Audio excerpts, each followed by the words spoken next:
সবাই যখন মৃত্যুটাকে ভীষণ ভয় পায়, আমি তখন হাসতে হাসতে আল্লাহর কাছে ভীষণ সন্তুষ্টি নিয়ে পৌঁছতে চাই যে আমি একটা ন্যূনতম ওই জীবনটা লিড করতে পারলাম, যে আমি একটা ইনসাফের হাসি নিয়ে আমি আমার আল্লাহর কাছে পৌঁছতে চাই। হায়াত মৌতের মালিক আল্লাহ, ন্যূনতম সিকিউরিটি নিয়ে চলাও হলো সুন্নাহ।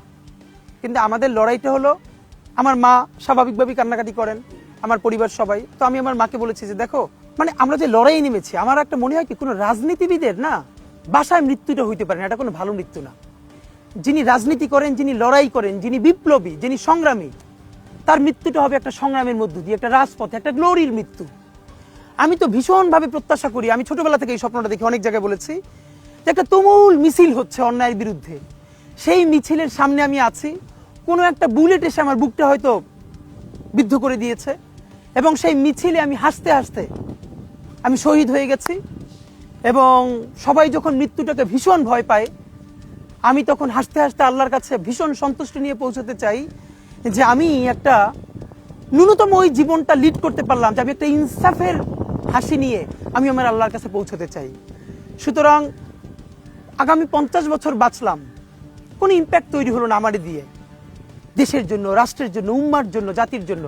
কিন্তু আমি ধরেন 5 বছর বাঁচলাম, সেটার মধ্য দিয়ে যদি আগামী 50 বছরের ইম্প্যাক্ট তৈরি হয়, তাহলে অনেকদিন বেঁচে থাকায় কি সাফল্যের বলেন?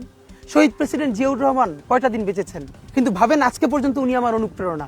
হাঁটতে হাঁটতে আমার পা ফুলে যায়, আমি, আমার টিম সেদিনকে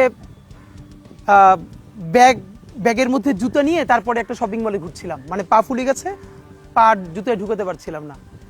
তো জিয়াউর রহমানের একটা ওনার গল্প মনে পড়ছিল, যিনি মাইলকে মাইল যখন হাঁটতেন, ওনার সাথে স্টাফদের পা ফুলে যেত, কিন্তু ওনার তো আর্মি ট্রেনিং আছে। তখন তাকে বলতো যে স্যার আপনার তো আর্মি ট্রেনিং, আমরা তো আর পারি না। এই জন্য ওনাকে মানুষ রাখাল রাজা বলতো। তা আমরাও সারা বাংলাদেশের 56,000 বর্গ মাইলে হাঁটতে চাই, আমরা ইনসাফের চাষাবাদ করতে চাই, একটা স্বাধীন সার্বভৌমত্বের সততার বাংলাদেশ তৈরি করতে চাই।